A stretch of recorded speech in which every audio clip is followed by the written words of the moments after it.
Welcome to The Entrepreneurial Musician with Andrew Hitz, a podcast from the Pedal Note Media Podcast Network featuring interviews with the best and brightest entrepreneurs and innovators in the music business. Today's episode features Jonathan Kuuskoski, Director of Entrepreneurship and Community Programs at the University of Missouri. Jonathan talks about his personal history as an innovative arts entrepreneur, about the financially self-sustaining community outreach program he's helped create at Mizzou, and about what entrepreneurial skills are essential for every musician to possess. Next. Hello and welcome to the latest episode of The Entrepreneurial Musician. My name is Andrew Hitz, and before I introduce the guest for this episode, I did want to ask that if you've been enjoying the podcast, if you could give it a rating at iTunes, it would be really helpful. And if you had just a couple minutes to write a quick review, even if you haven't been enjoying it, any review is good. So it would be really helpful to help other people find the podcast. But if not, we're just really happy that you're listening. So, all right, without further ado, the guest that I have lined up, I'm excited about. He's had quite a varied career and teaches a lot of entrepreneurship, which is great. And his name is Jonathan Kuuskoski. How are you, Jonathan? Oh, I'm doing great, Andrew. I just got a thumbs up for getting his last name correct. So yeah, good. And you were just traveling. Where did you just come back from? Just came back from Cyprus in the Eastern Mediterranean for about a month. My wife and her family are from Cyprus, so oh wow, I get to go every year. Oh, yeah. That's rough. Yeah, no, it's not. I got to say, it's nice. Yeah, there you go. Oh, that's fantastic. I didn't know that. I thought maybe you were doing a bunch of work, so no, you were just hanging out with family and relaxing. So, oh, that's fantastic. Yeah, when I contacted him, he actually offered to do the podcast from over there, and I was like, yeah, that seems a little excessive. I know if I was there, I would not be looking to talk to a tuba player about entrepreneurship. So, you are currently the director of entrepreneurship and community programs at the University of Missouri School of Music, correct? Yeah, and when did you get that job? Well, I came to Mizzou, as we call it in Missouri. We call it Mizzou, right. In August of 2011. Okay. But I came in a staff position as coordinator of community programs with a sort of a vague element in the job description, pointing towards the interest in developing some entrepreneurship programs. It's very vague. And so my first year, I was in that coordinator position, sort of exploring the ways that we could develop entrepreneurship. And then I was fortunate in the fall of 2012 to move into my current position. So I've been in my current position for 3 years, but I've been at the University of Missouri for 4 academic years. That's great. So you were actually contributed to creating the position that you moved into. That's right. It's a new position at the university, and so I think it's a little bit unusual in that respect that I kind of had a year on campus working to kind of shape what this position could be and to work with faculty and students to kind of explore how they wanted to approach entrepreneurship and how it would be most meaningful to our particular constituency of students. So it's been a really fortunate circumstance. Well, that's fantastic. Yeah, the music business requires a whole lot of luck, but I also think that we kind of create our own luck in a lot of ways. So, I agree. That's great.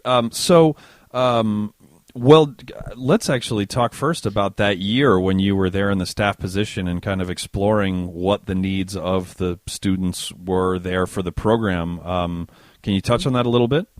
Sure. I mean, so in my background prior to coming to Mizzou, I'd worked really at the intersection of entrepreneurship and community-based art making. Mm-hmm. So my philosophy is that, for most, if you're talking about any kind of venture in the 21st century, specifically in the arts industries, we know that successful artists and successful ventures are really based on creating a community. You don't need 1 million fans. You don't need a big record deal.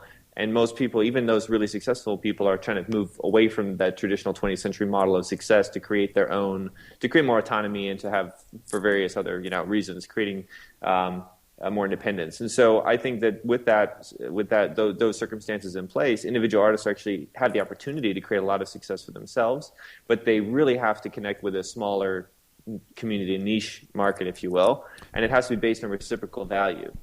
To interject really quickly, I interviewed David Vining, who's a publisher, just a few hours ago. So his episode will end up airing just a couple of weeks before yours, and he and I were talking about the concept of 1,000 fans, about how you can just have like that. And do you know actually where that concept comes from? Because I forgot, and I didn't look it up in the last 3 hours. But that someone came up with that concept that if you have 1,000 super engaged fans, exactly like a community like you're talking about, that you don't need 10,000 kind of fans, that you have 1,000 people who are super engaged with everything that you're doing, whether it be social media, products, etc. So so we were just talking about that. So that comes from Seth Godin's idea of tribes. Of course, permission marketing. Yes, of course. Yep. But now it's everywhere. I mean, now it's that concept has become so pervasive that it's like we hear it all the time. So it's like the 10,000 hours thing. Yeah, exactly. Yes. Yeah, it's said by so many people. That's funny. Seth Godin is one of my heroes, so you'd think that I would have remembered that it was him. But of course, the tribes thing. So anyway, sorry. Continue. I cut you off.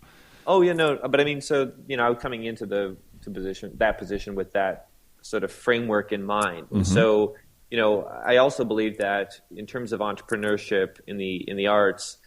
Specifically, when we're talking about integrating entrepreneurship within an arts training at a university, it's a tricky thing, right? Yes. And even in the best circumstance, I was in a very open environment. People were it's a very collegial, strongly supportive community among the faculty and the students. A very student-centered school of music. So that's a really ideal environment. Even there, I think. It's kind of a difficult thing to introduce. It can be a difficult thing to introduce entrepreneurship, and so I just think that it has to be developed individually to institutions based on their needs. It has to assess and identify what the students are. What is the student body? Sort of what are the demographics? What are their? Maybe we might have a handful of students that are really looking for, a solo, performance career in classical music. Very, very few. If I was at a different school, there would be depending on where you were, a different group of students, different demographic.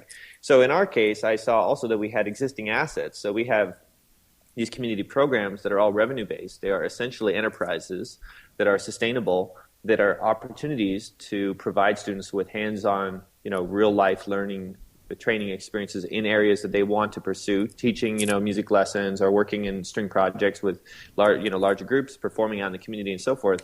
And so I had the time that first year to really start to think, well, okay, how do we take what we know works? How do we improve on those programs to make them, more sustainable? And how do we use those as a vehicle to help train our students? And then from there, create sort of contextual opportunities through maybe, classes or workshops or whatever, to build off of that. So that's really what my first year was about, was learning what was happening in those community programs. And how I could help create them. I was really hired to create a sustainable structure around them.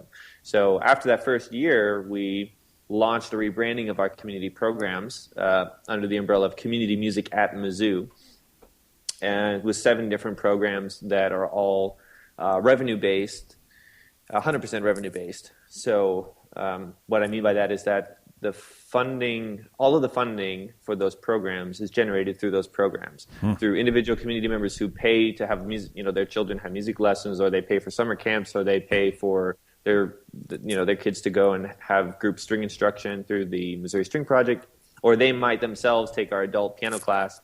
And that revenue that comes through those programs pays we have between 45 and 50 student workers who are hired through our programs, are paid to teach and to work through the programs. It pays my salary. It actually pays my graduate assistants' salaries, and pays for the marketing. So it's a really fully self-sustaining enterprise that also, so that creates the space. That's the laboratory, I guess, for our entrepreneurial program. It's really integrated with our entrepreneurial program. Wow. And so it's unique in that respect amongst entrepreneurship programs, in that it is fully sustainable based on the revenue. It's really a fully functioning enterprise. Are you sure you work in academia? That all set? And I'm an adjunct professor. I'm not nearly on the level that you are, but I mean, I teach at two a university and a college. But yeah, that what you just said was, I mean, what a refreshing take that you have on it, and the fact that you showed up, and I think a lot of I shouldn't say a lot. Well, yeah, I will say a lot. A lot of academia is kind of, especially the academia and classical music are two entities that I would argue are not the fastest things to change, and a lot of both of those are kind of like, we teach students the right way to do things, and that when you do it that way, that it's worked for decades, et cetera. And what you said was that you came in a very entrepreneurial way, that you had to assess what like you said verbatim, what assets you had, and then what direction those specific students at that specific school wanted to go in, and then that you charted a course after assessing everything. So it's not surprising that's been a successful program. Yeah, that's great. I was thinking, like, yeah, I don't know if my wife, who's a band director here, and our 14-month-old are necessarily ready, but I was like, I'll move there. That sounds great. Yeah, sign me up. I've already got an undergrad, but that's really great. Can you talk about were there any what were the challenges that you had in setting up that program?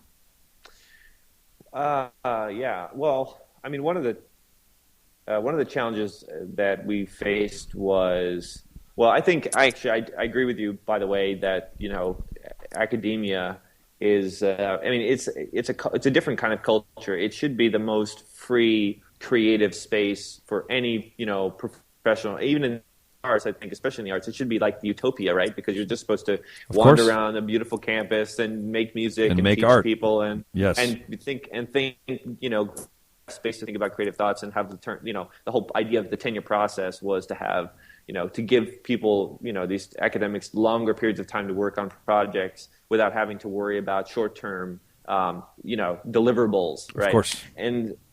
And actually, that's kind of counter to the way that the market works and the expectations of the marketplace. And this is one of the challenges I think all artists are facing today, especially since there's a greater, at least there's a greater spotlight. I don't know if it's that much different than it was 100 years ago. Artists have to create more opportunities for themselves. I think it's a good thing, actually, that we're putting a spotlight on that, because that's the way that most artists live their lives throughout history. But in academia, it doesn't always jive with the culture.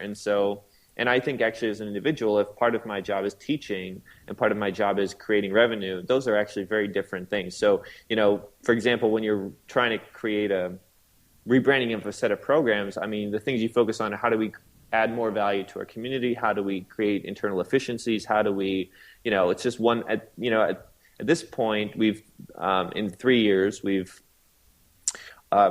almost doubled our revenue, and we've doubled our enrollments in our programs. Wow. So we've grown a lot, and which is good. That's what you want an enterprise to do. But it's hard to say, I'm only going to spend half of my time doing that and half of my time doing creative work. It really becomes, because if a parent, because it's all incremental, I think artists can relate to this. They teach. I mean, if a parent calls and has a concern, you can't ignore that, because it's not your administrative time right now. I mean, you have to deal with it. Sure. You know what I mean? Humans, yeah, absolutely. Yeah. Mm-hmm. And I think that our our competitive advantage in our market has been that we're able to provide lower cost lessons, because we have all of our employees are students, and so we're able to charge a little bit less.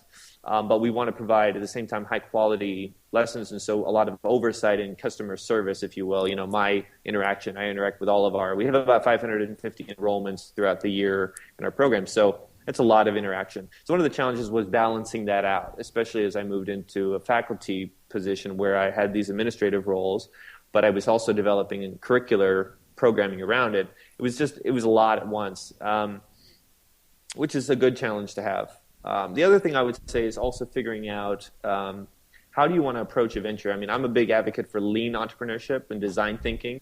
So to give you an example of this, within my first 2 months there, I was assessing programs, and I realized that we didn't have any kind of I mean, we didn't have any kind of centralized architecture for the community programs, first of all. And we also didn't have any architecture around helping connect our students with professional opportunities, outside. So like a job service, a bulletin service. Mm-hmm. And one of the most common things that we got were requests for students to play. There's a lot of Mizzou Tiger. We're Tigers here at University of Missouri. Right. There's a lot of Tiger pride here, right? People want to hire student musicians because they're alums or they're doing a banquet for a group of people that are, donors to the school. So we created a program called Hire a Musician, which other schools have, a similar kind of program. That's basically kind of like a gig referral matchmaking service where we have a roster of musicians who are students who've been approved through a vetting process to be on our roster, and we match them up with opportunities in the community, performance opportunities. We could have taken a year and said, well, we're going to figure out, exactly how many gigs there might be and what are we going to charge. But rather than doing that, we said, okay, I have these gigs right now. Let's create a mini roster. Let's get, let's find the minimum amount of resources that we need to try this out and see. Because I don't know if it's going to be viable, if it's just a short-term burst of interest. And so using that technique, trying to Eric Ries has a great book called The Lean Startup, which you might be familiar with. Yes, it's great. That's one resource I would recommend to I think it's very accessible to artists. Mm-hmm. And this idea of going through the, build, measure, learn feedback loop as quickly as possible. So within a month, we had our website up, we had our rosters, and we had the gigs coming in. It took basically no resources except for a couple of hours, of getting the website up and a few hours of time just, creating some rudimentary forms and the kinds of things you need to have just to, cover your bases. Right. And it grew from there. And I'm thankful that we did that because it was a learning experience that, okay, well, we can get this going. And within the first year, we had over 120 gigs booked for our students. And we've now had about 330 some since we launched in October of 2011. And the fact is that we had to change a lot of things after the first couple of months, but we learned so much by having it. We learned a lot more having the program available and getting students out in the community.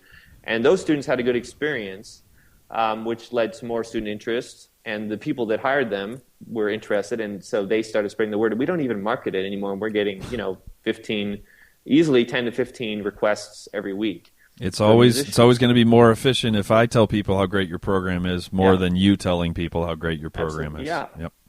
It's proof in the pudding, I guess. So, anyway, one of the challenges was sort of how do you create all these different pilots early on? Because you don't know which ones are going to work. You don't know if it's going to be a waste of resources. But in the long run, it's way more efficient and a better use of resources to do that. So anyway, trying to make that work within an academic setting can be tricky because it's not used to doing those things. Of course. But I was lucky to be in a situation where I had a lot of support and the environment was I was able to do it. So yeah, that sounds like speaking of Godin, who's always talking about always be shipping, and to and the minimum viable product thing where I think that is it definitely is for me with my training, and I was blessed with some incredible teachers who had me thinking about career stuff like from a very early age. Yeah. But as classical musicians, we're trained. If you're gonna play the the Penderecki Capriccio for tuba on your senior recital, it's like you need to hit all of the notes. You need to hit all, and so it's like it's perfection, and you don't walk out on stage until it's 100% ready to go. But with business ventures, if you do that, then that's what kills. As Seth Godin says, that's what kills most startups is the fact that they just don't ever launch anything. They don't ever ship a product because they wait until it's perfect, and that day's never going to come. Yeah. So it's very it's the opposite of what like a school of music usually is going after. So, all right. So you're talking about creating a community. If I am if I'm a 25-year-old musician who's kind of trying to carve my own path in the world, how this is an incredibly open-ended question, but how do I go about creating a community for myself? Yeah, that's a great question. That's probably the most important question I think any artist has to deal with, and frankly, I think most 25-year-old, especially classical musicians, many of them anyways, have never been asked that question. Correct. I mean, they're part of a community if they come to music school, but that community is filled with other aspiring professional classical musicians. It's a very niche, narrow community. And I would argue that although this is maybe changing now, even 10 years ago, if you went up to any major student in any major music school or conservatory and you asked them to tell you 10 people who are not in that music community who you are really connected to on campus, most of them couldn't answer that question. Right. And so I think that the way I don't know if it's one person's responsibility to create a community alone. I think that what you have to do is start with who you are connected to.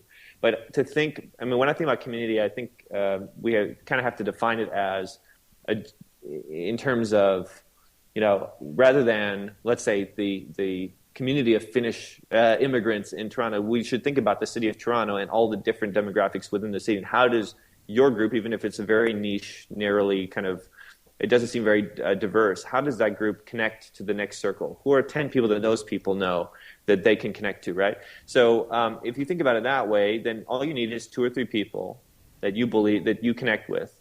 I would say set up a dinner date, make a list of brainstorm of the things you want to see in your community. And these are people that maybe share your values, and talk to them about it. And come together and think about what's one thing that we could do next week that would be, that would improve this community somehow. I mean, this is how Classical Revolution started. This is how, Aaron Copland came back right from France and wanted to do all these great things, and nobody plays music, so he started organizing house concerts, right? I mean, Mozart had a big fight with his father. We learn about this, but a lot of us don't learn the context of that. So the big fight with his father was as much about the fact that he was leaving a job to become a freelancer in Vienna, because he thought he was going to be able to do greater things by writing operas. I mean, right? Right. Bach went to prison for a month because he hated his job and wanted to get a new job. I mean, these are professional career concerns. Right. And there was action.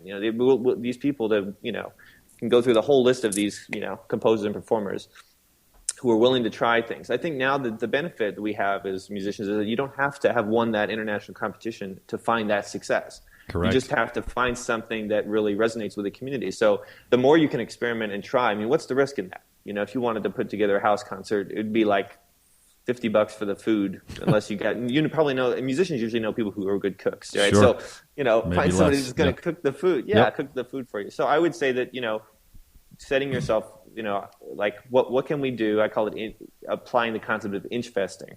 What can we do, in 1 week or 1 month with like $10 with our brain power that's going to be satisfying, creative, that's going to be interesting to other people. And hopefully that has to be based on some kind of artistic, aesthetic mission. If you don't feel like you really have that, and I deal with students who can't define that. They can't say, I really believe in this. Then you might need to think about that and spend some time brainstorming. But if you know the kinds of things you value as a musician and as an artist, then look for ways to collaborate with others to make it happen. I think a lot of classical musicians are intimidated about the idea. They often talk, at least students talk about, it's these, Alarmo Sound and all these other groups are doing such cool things. And I keep telling them they were students when they figured this stuff out. I interviewed I interviewed Chuck and Michael a few episodes ago. Yeah, and exactly. They were eating ramen just like the rest of us. So they were just willing to try. Yeah, and of course it's easier once you've had 10 years of experience. But if you keep waiting to have the experience to try, you will never get the opportunity. Always be shipping. Yeah. So what you just described is like is networking 101, but it's not now. A big part of networking is that when someone sends you an email about doing a job, you reply to it immediately. That you're reachable, that you're pleasant to work with. That all that stuff is very, very important. But what you just described is like intentional and like very on purpose networking in terms of like thinking before, thinking who can I connect with? Why would I connect with them? How, what people do we have in common or do we not have in common? So it's being proactive. So that's a great that's a really hard question to answer, but I'm guessing you've answered it before in a nutshell because you just did a really, really good job of that answer. So one thing that you said about the community programs at Mizzou is 2 words that you used to describe them are viable and sustainable, and the concept of like a viable meaning it needs to be good, and it needs to have artistic value not only to your customers but also to yourself, or else why are we doing this? And then sustainable is the real big one. It can be easy to do a cool thing with the arts once, but then what, is it going to have legs? If you want it to have legs, not that everything needs to. But can you talk about sustainability within arts entrepreneurship and the challenges there? Yeah. Yes, that's a great question. And that is also, along with building a small community, that's another one of these great, huge questions that we all struggle with. I think, I'd say there's two things I could say about it. And so the first thing is, let me talk about it from the institutional standpoint, the organizational, programmatic standpoint, and then maybe I can talk briefly about from the individual standpoint, because I think individual artists, if you're on your own trying to do something, it's a different situation than if you're already in a job working with a program. Of course. So I'm a big advocate of obviously the portfolio career concept, applying that, so having multiple income streams and multiple skill sets that you can apply to create value in different ways to a program. Mm-hmm. And so when I think about our programs, if we've said, okay, we're going to provide music lessons, and our plan, first of all, you have to have something and integrate what you're doing into some sort of strategic plan, longer term goals. But let's say you want to become a leading or sustainable and leading community programs in your region, and you say, I'm going to put all my eggs in the basket of creating private lessons, and you put a lot of resources into it, whatever. Well, those are it's all variable. You could run into a recession that way beyond your control, and all of a sudden the parents in your community decide that they're not going to pay that extra $200, even if it is good value for private lessons. So you have to have diverse income streams. And I think from a programmatic standpoint, if you can apply that same concept within the framework of design entrepreneurship, it's going to be more successful. So here's an example. I mentioned that all of our programs that are enrollment-based are revenue-based. People pay for those programs. Well, we wanted to start a new program that was targeting a community that might not be able to afford lessons. This is one of the things now that we've gone from, early startup to we're finally kind of going over the hump where we're sustainable and we're, covering all of our expenses. Now it's a responsibility for us, especially at the University of Missouri, which is a land-grant institution, which has this broad mission, to reach people that are not just, the kids of university professors. And so I've been in talks with the Boys and Girls Club of Columbia, wanted to provide some sort of musical partnership with them, and something more than just we're going to come in and do a free educational concert, something a bit more robust that was really going to be useful. So we wrote a grant together. It was a three-way partnership between the School of Music and the community programs, a specific program that it does outreach, educational concerts, and the Boys and Girls Club. And so what we came up with is a program that's going to provide weekly drum lessons for young students that are at the Boys and Girls Club after school. Also general music classes, so they would learn, in addition to playing some drums, they would learn, note reading, and they learn general music theory and general concepts. And then we would do a couple of educational performances featuring our students every semester. So we got a grant from the Missouri Arts Council. We were very excited. Just a couple $1,000, $2,000, okay, from them to pilot this for one semester. And after this, it was a very successful semester-long project. We set it up from the beginning with the idea. We talked to them and said, look, we'll do this for one semester, but if it's successful, we want to make this continual. We want this to be a partnership that we can sustain. So after the first semester, the Boys and Girls Club was willing. They were so happy about it. They were willing to chip in because they basically got this for free. They got essentially, a pretty good value from that. They're willing to chip in and pay. And we partnered with a local piano teachers association to do a fundraiser and pay for the rest. And now it's, essentially covered. It's going to be continual, sustainable, because we also knew not just that it was viable, right? Their kids were excited about it. The Boys and Girls Club was excited about it. They knew how much it was going to cost them. They basically had a free trial in essence, right. So I think, there's three things there. There's the design thinking element of it. How do we get this pilot up in a sustainable way where it's really minimal resources, but it's providing high value and we can learn a lot? Two, it's also understanding the idea of multiple income streams. Where can we pull income streams from? Because it's not going to be the kids and their parents. It's got to be other sources. And to collaborate. to create a partnership. This is something that I think community arts organizations do really well, and it's a shame that the community arts world is sometimes segregated or, kind of divorced from this talk about entrepreneurship, because those people are really entrepreneurial in the way that they create sustainable programs. So that's what I would say from a programmatic standpoint. Those three things are key. From an individual standpoint, I think it's about tempering big, long-term dreams and this sort of, I talked about it before, this idea of having a core mission, being able to say in one sentence what you want to do for the world through your art, and also understanding how you can create through maybe a pilot, a proof of concept of that. Because if you can do that, you're going to, and you're smart about your sort of strategic thinking about how you're going to broadcast it, you will get interest.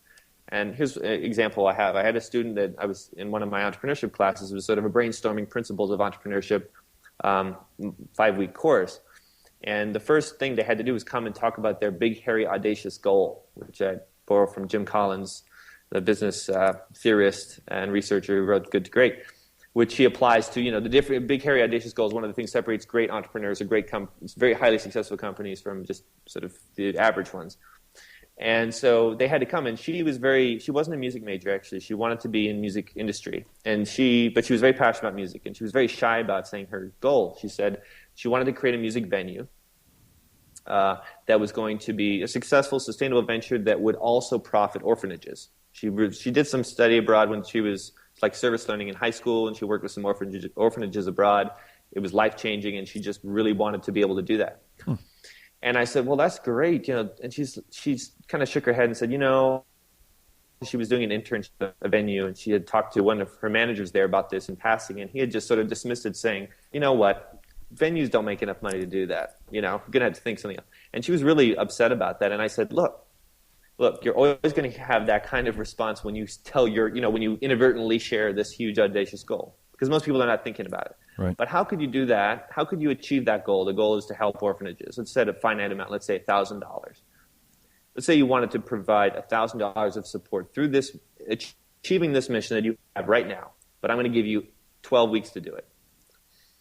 And so she came up with a plan, which is part of the class, she came up with a plan to do a Battle of the Bands concert. She was very active in this student organization called Mizzou Music Management, a bunch of students who want to be music management professionals, and so they work with local bands, they manage them, some of them are in bands. Anyway, in that group, she decided to organize a Battle of the Bands and set up the whole plan for it. They're going to invite applications, they'll pick 5 finalists, and then 5 finalists will compete live, and the winner will get management assistance from the student group for the year, and so forth. And they're going to raise the money through ticket sales and so forth. Well, when she went back to her manager and told him that, he said, that's a great idea. I'll give you the venue for free.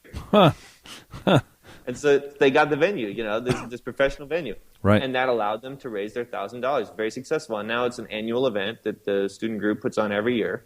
And so to me, that's an example. I mean, and the student went from feeling, well, this is just unattainable because I need $10 million to buy a venue, right, to thinking, oh, I can do this, and maybe this is going to be a stepping stone to an internship, and that that experience is going to be a stepping stone to maybe getting a job.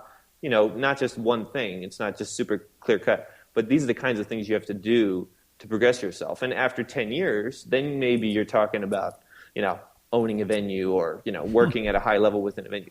So anyway, so it's keeping that long-term goal really crystal clear and being true to it and understanding how to translate that in a reasonable way to get other allies on board so you can achieve a lot more with less resources.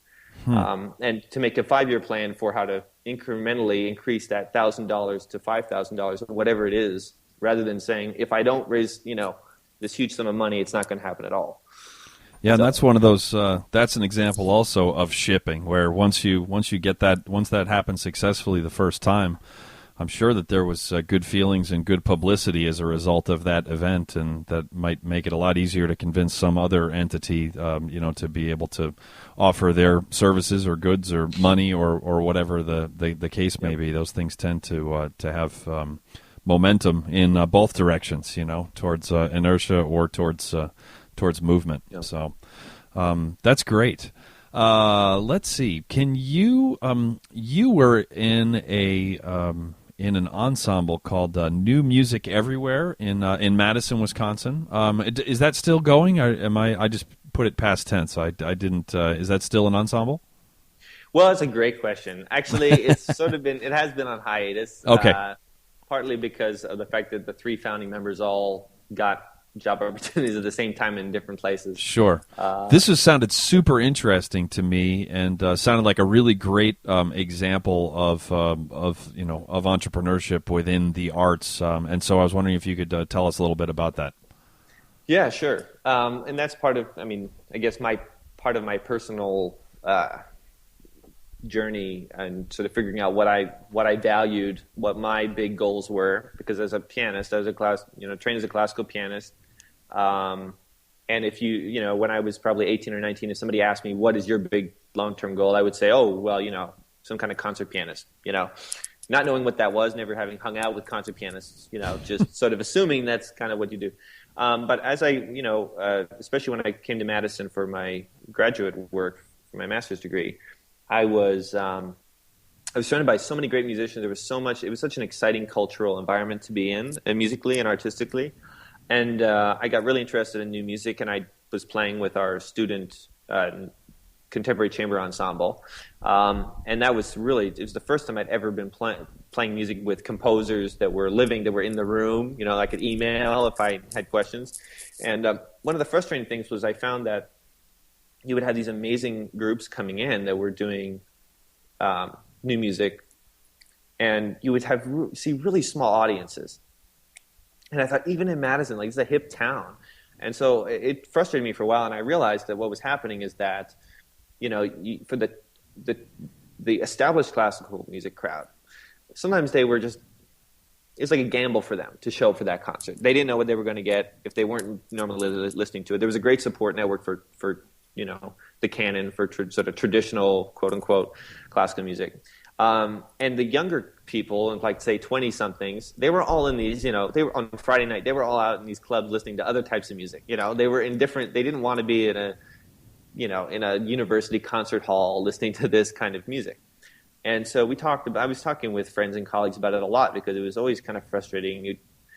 And we were trying to figure out how to deal with it. And so one day we were talking about, why don't we and we learned about Classical Revolution and some other groups that were doing different things with classical music in different venues. I thought, you know what? One day we were at some bar, said, this is where I want to hear this. We were talking about some different types of new music. This is where I want to hear this music. I want to hear a string quartet in this environment playing this music right now. This would be perfect. And so we just realized, well, actually, we could probably do that, because we probably don't need very much to make that happen. And so, and a couple of students, graduate students, had been thinking about this before that. And so they approached Paula, who's now my wife, Paula Savidu, and I, and asked if we wanted to work with them to create this ensemble that would take classical music, and specifically new music by living composers, out into different venues. And the idea was not just to do something a little different than Classical Revolution does, which is also similar, but kind of focused on creating, bringing back the sort of jam session element to classical music that it used to have a long time ago. Right. Ours was more like, we want to create site-specific installations of music based on the venue. So we did a venue.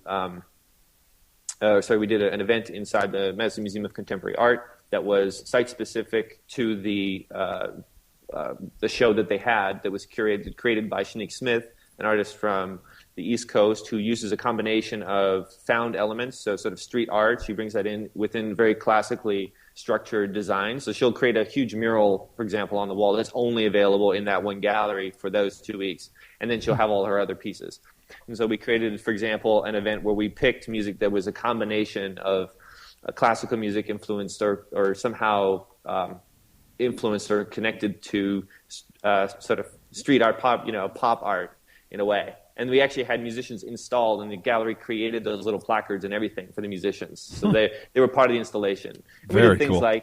We did things like Gabriel Prokofiev, who is a really sort of hot, youngish composer from the UK, who's actually the grandson of Sergei Prokofiev. We did his string quartet, and he's a DJ and a hip-hop influenced classical composer, so that was a good fit. We did Rhapsody Bohemian Rhapsody for four bassoons.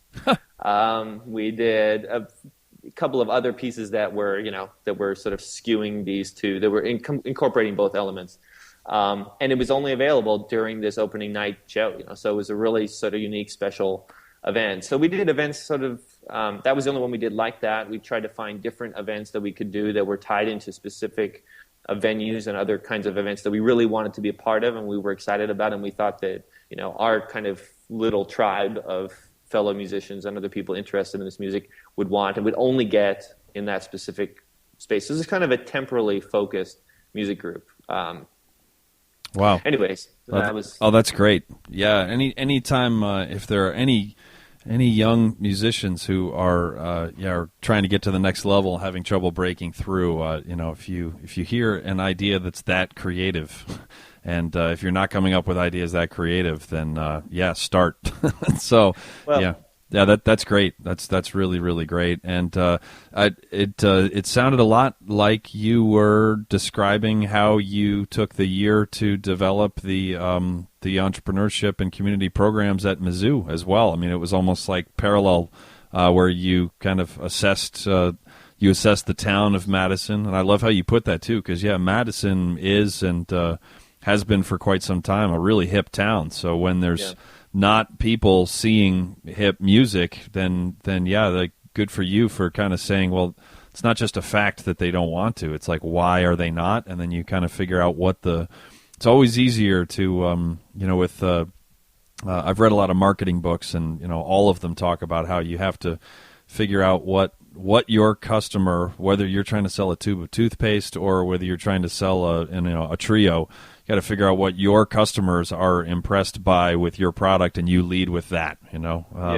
Trident's a long time ago figured out that the 4 out of 5 dentists recommend Trident. That has traction. Whoever buys the gum, that has traction. It's probably the people who take the kids to the dentist and who pay for the for the fillings and all that, and they don't ever talk about Trident tasting good. They don't talk about it lasting a long time. That's owned by another gum company. It's like, so you figured out what they needed, and then you brought it to them in a way that was that was viable, because that sounds like some super interesting projects to be a part of too, and super rewarding would be my guess, like on an artistic level.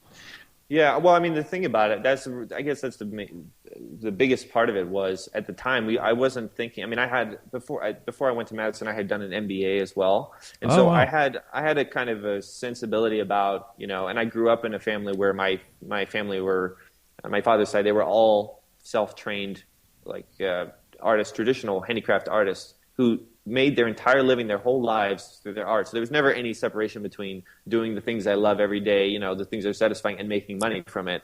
Whereas I think in classical music that is separated. I think there are a lot of classical musicians who feel very uncomfortable with the idea of even getting paid for what they do. And that's just because they're not as exposed to it. And frankly, there's a bit of a difference between entrepreneurship in the arts and how we think about and train people to do entrepreneurship, right? So what you're talking about is exactly right. When you're trained in entrepreneurship, if you're in a business school entrepreneurship class, what you're going to learn I'll simplify it, but for the most part, you start with, okay, let's brainstorm some needs in your community, whatever they are in the market, come up with some kind of novel solution to it, something that sticks. You might have to try lots of ideas, get some funding, some resources, then learn how to scale it up, launch, and if it's successful, then you're doing great, and then at some point you exit.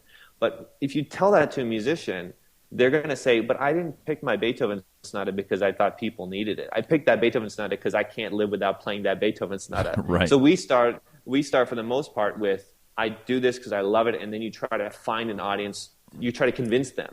And if you walked into a business class and said that, they would say, whoa, you're doing that completely wrong. Sure. And so you're right. So what you're talking about is one of the most important things that we have to kind of grapple with in the arts, that is tricky. And the great thing about this ensemble, and I'm sure I would imagine that, being in the Boston Brass might have had some similar feelings, for me, it was the most liberating thing. It was like, well, I can pick whatever music I want. And right. we Yes. can create whatever kind of event that we want that we think is going to be good. And you get to play at whatever tempo you want. And I mean, there's just all these little things. Yes. And ironically, you're putting all of this, you're getting all this freedom that you feel like you maybe didn't have within the confines of the training that you had, which is very important. Training is very important. Mm-hmm. But now you have both the freedom and it allows you to do things that the audience is going to like more. I mean, because it's personalized, it's unique, it's different. And so I think that it's having that freedom and the responsibility of creating these kinds of events actually is a good thing for artists. It pushes them to think about because I once heard the former NEA chairman, Rocco Lantzman, tell this. He came to Madison because he's an alum, and he was talking to theater students. And one of the theater students stood up and said, I'm an aspiring actor.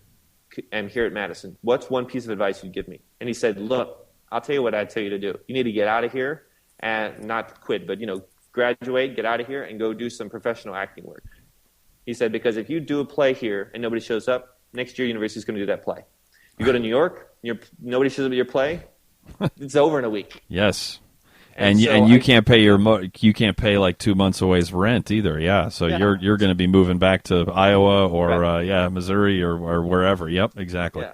So it doesn't mean that you have to sacrifice your ideals in order to please the audience. I think on the contrary, when you're creating, you had the opportunity to create that event or that whatever it is that you're doing outside, you're forced to kind of consider those things that you never had to consider in school. Yes. And so that was the biggest learning for us. I mean, for all of us. And this is one of the most stressful things because you had no idea if this was going to work or not. And it was really without that experience, I'm sure that I wouldn't have succeeded in my later, administrative roles because it's different having a degree in administration and administrating and being entrepreneurial in the real world. I mean, right. So yeah, that reminds me that two of my former colleagues with Boston Brass, one of who is my partner with Pedal Note Media, who does this podcast, but J.D. Shaw, who was the horn player, and Lance LeDuc, who was the trombone / euphonium player. But the two of them were really good at such an overused phrase, but at thinking outside of the box in terms of programming. And we the two of them came up with the concept of we partnered with the Tang String Quartet in Singapore. We were artists in residence at Young Suto Conservatory over in Singapore and did an entire program that was based loosely on Romeo and Juliet, which was like transcriptions for string quartet and brass quintet and percussion and piano. The first half was Prokofiev, the second symphonic suite from Romeo and Juliet, and then the second half was the full symphonic dances from West Side Story, and really? And it was it was fascinating, and it was like we didn't know what the heck it was going to really sound like, and how do you amplify the strings? Do you not this that? And we rented the biggest. The nicest concert hall in Singapore, the Esplanade, which is this gorgeous hall, which we had played in before, but we'd always played as a guest of somebody else. It's like, so you're renting it, and the Tang Quartet were friends of ours, but they're kind of rock stars over there. But it all worked out. But man, was it exciting! It was really, really, really exciting, and it was something that. That's not reinventing the wheel. It's not like doing transcriptions and combining two different ensembles has never been done before. On the contrary, but no brass quintet had done that specific angle, and there was a storyline to it. It was called Notes from the Balcony, and that was kind of from those two. And then there was another kind of an offshoot of that idea was with the Amani Winds, and that was all of the Porgy and Bess and Sketches of Spain from Gil Evans, Miles Davis, and that was kind of a weird in a great way, and the best. I use the term weird always as a good thing. Like Madison, Wisconsin, that's a weird town. I love it there. Every time I go there, I'm happy I'm there.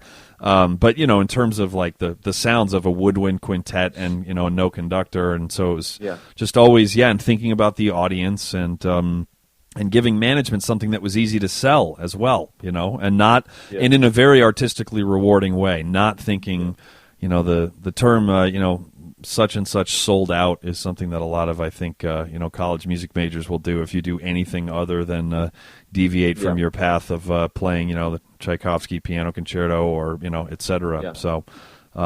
That's really cool. If you guys ever get back together or active, if you will, you should come to DC. I'd love to see something.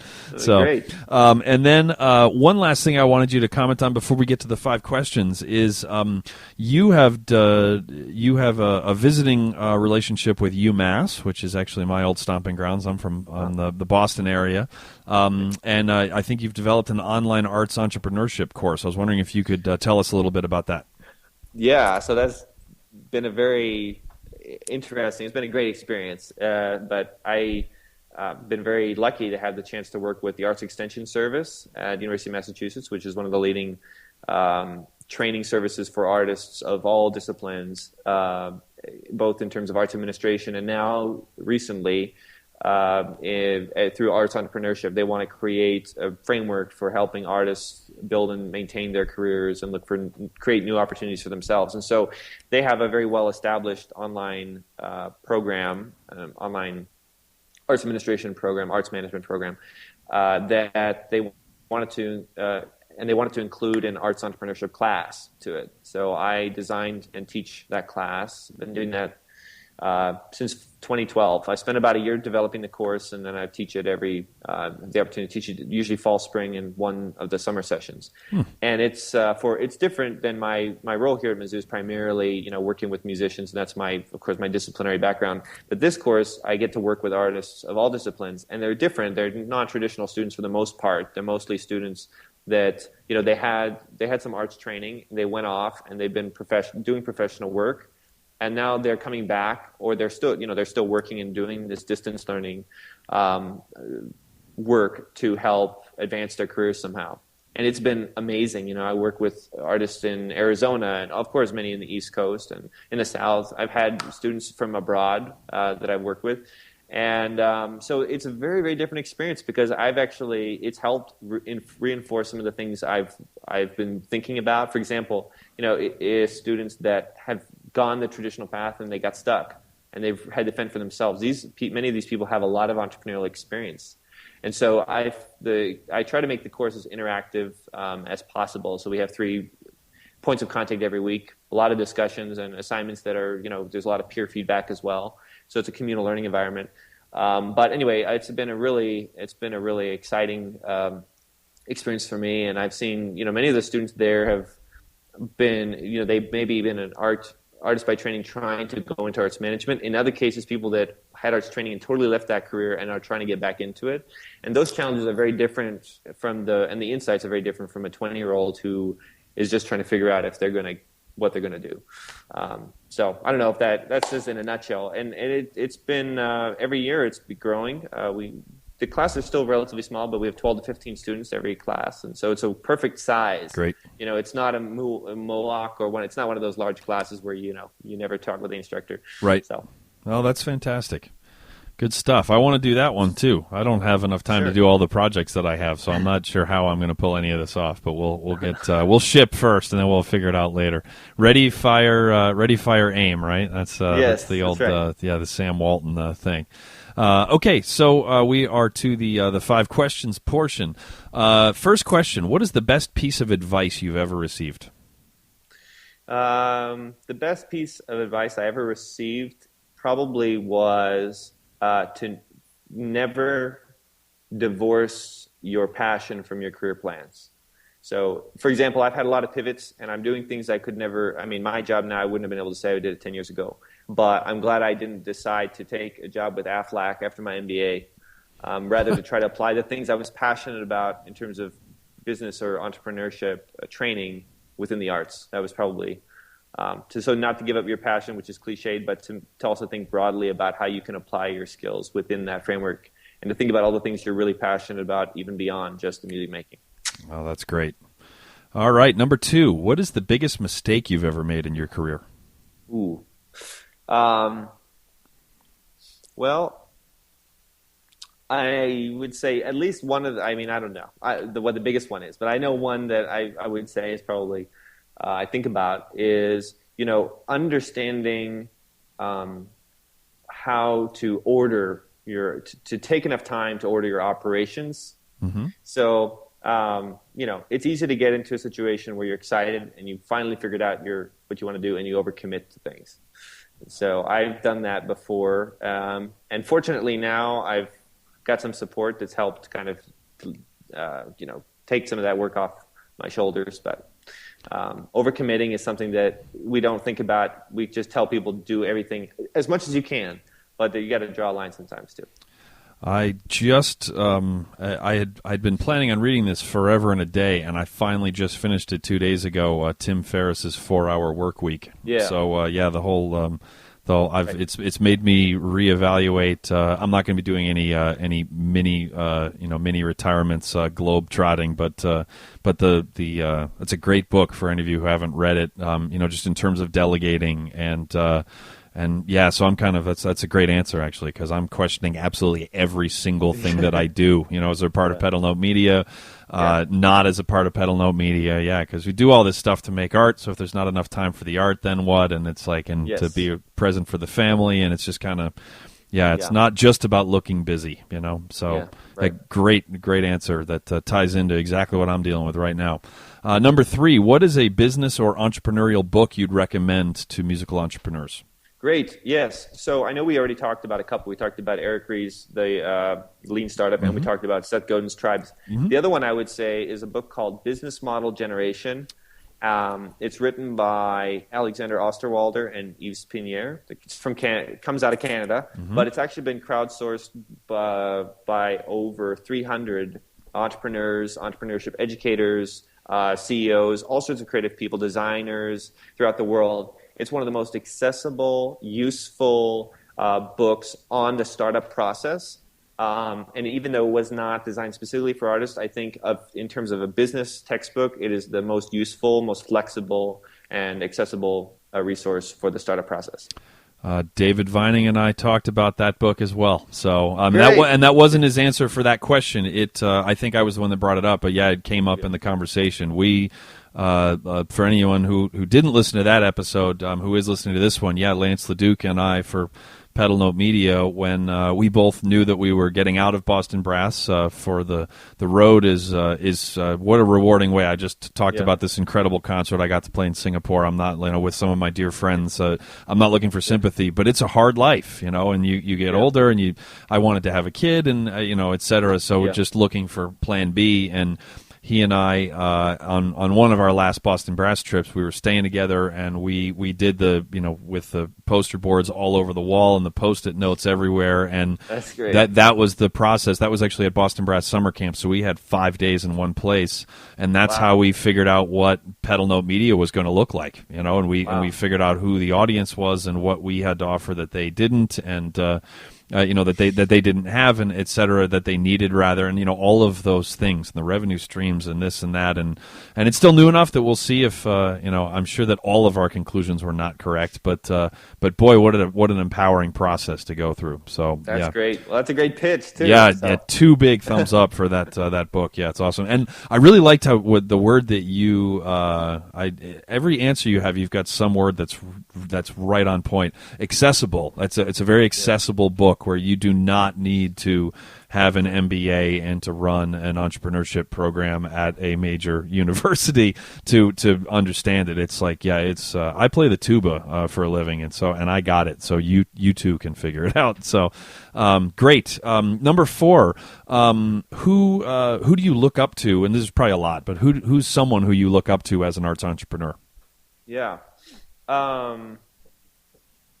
I look up to, there are a lot of people. I would say somebody, like the founders of Classical Revolution, who put the vision for what they wanted to do first, and I would say entrepreneurs that think outwardly, that think about building community as a core part of the art making that they do. Right. I also have other, so that's one example. Another group of people, they started an organization called Arts Enterprise, which is now sort of on hiatus as well. There were a bunch of students at the University of Michigan, 4 folks, 3 students and one of the professors.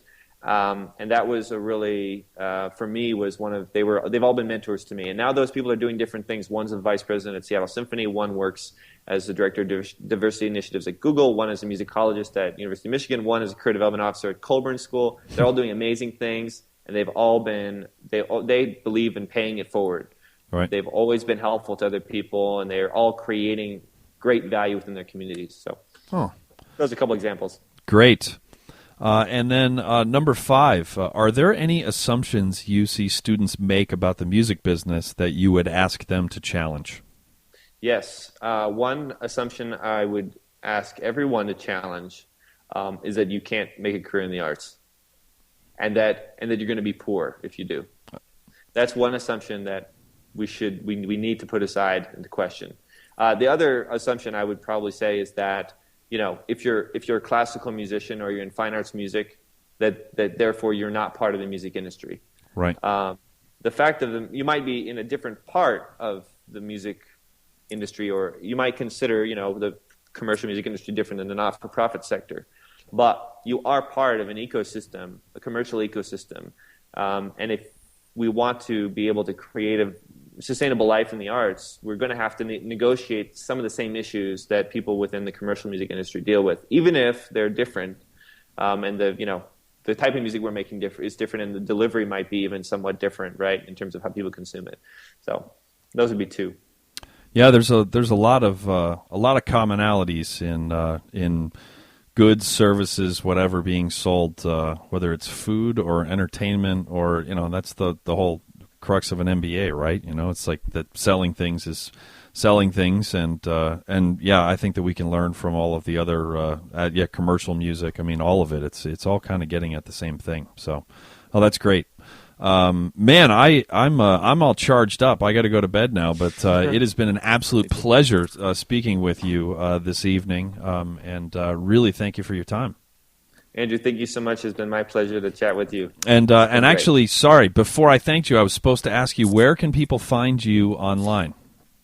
Oh, yes. Well, you can learn more about the Music Entrepreneurship Program and the community programs at the University of Missouri. Mm-hmm. If you go to our website, which is music.missouri.edu, and you can click on the Music Entrepreneurship site there.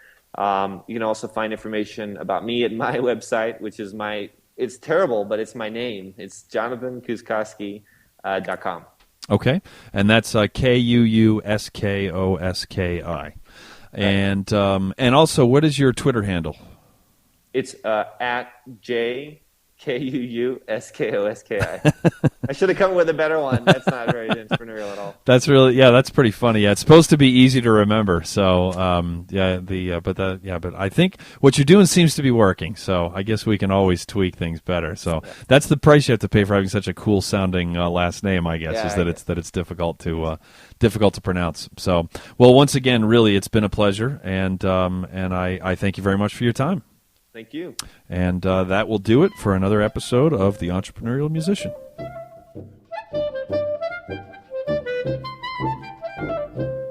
You've been listening to The Entrepreneurial Musician with Andrew Hitz on the Pedal Note Media Podcast Network.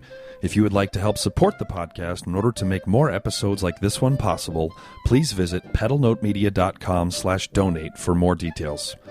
You can sign up for my monthly newsletter and find my blog at andrewhitz.com. You can also find me at facebook.com/HitzTuba, and I'm at Andrew Hitz on Twitter.